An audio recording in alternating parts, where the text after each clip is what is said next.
Hello friends, అత్తమ్మ టీవీకి స్వాగతం. ఈరోజు మనం పప్పు చెక్కలు చాలా ఈజీగా ఎలా తయారు చేయాలో నేర్చుకుందాం.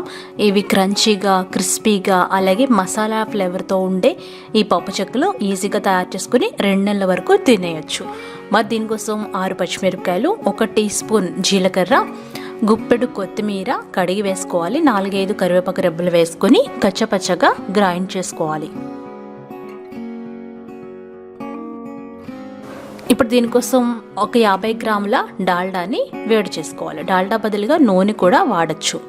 డాల్డా వాడితే గుల్లగా వస్తాయి, కొట్లో కొన్నట్టుగా.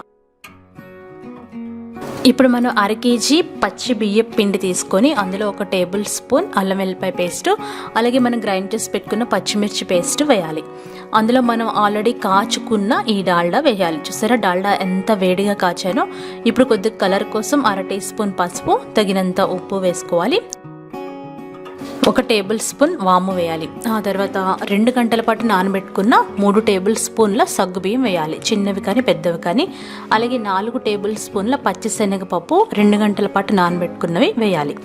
ఇప్పుడు వీటన్నిటిని ముందుగా బాగా కలపాలి. కొంచెం కొంచెంగా నీళ్లు పోసుకుంటూ పిండిని చపాతీ పిండి మాదిరిగా కలుపుకోవాలి. ఎక్కువ నీళ్లు పోయకూడదు. ఇవి నార్మల్ రూమ్ టెంపరేచర్ వాటర్ పోసి కలుపుకోవాలి. ఈ విధంగా కలిపి తడిగుడ్డ కప్పేసి ఒక 15 నిమిషాలు రెస్ట్ ఇవ్వాలి. ఆ తర్వాత డీప్ ఫ్రైకి సరిపడా నూనెని బాగా కాచుకోవాలి. నూనె కాగేలోపుగా బటర్ పేపర్ కానీ నూనె ప్యాకెట్ పేపర్ కానీ కొద్దిగా నూనె రాసుకొని చిన్న చిన్న పిండి ముద్దలు తీసుకొని ఇలా ఎంత పల్చగా వీలైతే అంత పల్చగా ఒత్తుకోవాలి. మొత్తం ఎక్కువ ఒక్కసారి ఒత్తేసి పెట్టుకుంటే ఫ్రై చేసుకోవడానికి బాగుంటుంది. చూసారు కదా ఎంత పల్చగా ఒత్తుకోవాలి. అవి తీయడానికి ఈజీగా ఉండాలి. నూనె బాగా కాగిన తర్వాత మాత్రమే ఈ పప్పు చెక్కల్ని బాండికి సరిపడినన్ని వేసుకొని మీడియం ఫ్లేమ్లో మాత్రమే మనం వేయించుకోవాలి. కొంచెం ఎక్కువసేపు వేయించాలి. మీడియం ఫ్లేమ్లో మాత్రమే వేపుకోవాలి. అప్పుడే ఇవి క్రంచీగా, క్రిస్పీగా అవుతాయి. బాగా వేగిన తర్వాత ఒక ప్లేట్లో తీసుకొని పెట్టుకోవడమే. ఇవి చాలా క్రంచీగా, క్రిస్పీగా ఉంటాయి 2 నెలల వరకు ఎయిట్ బాక్స్లో నిల్వ ఉంచుకుంటే.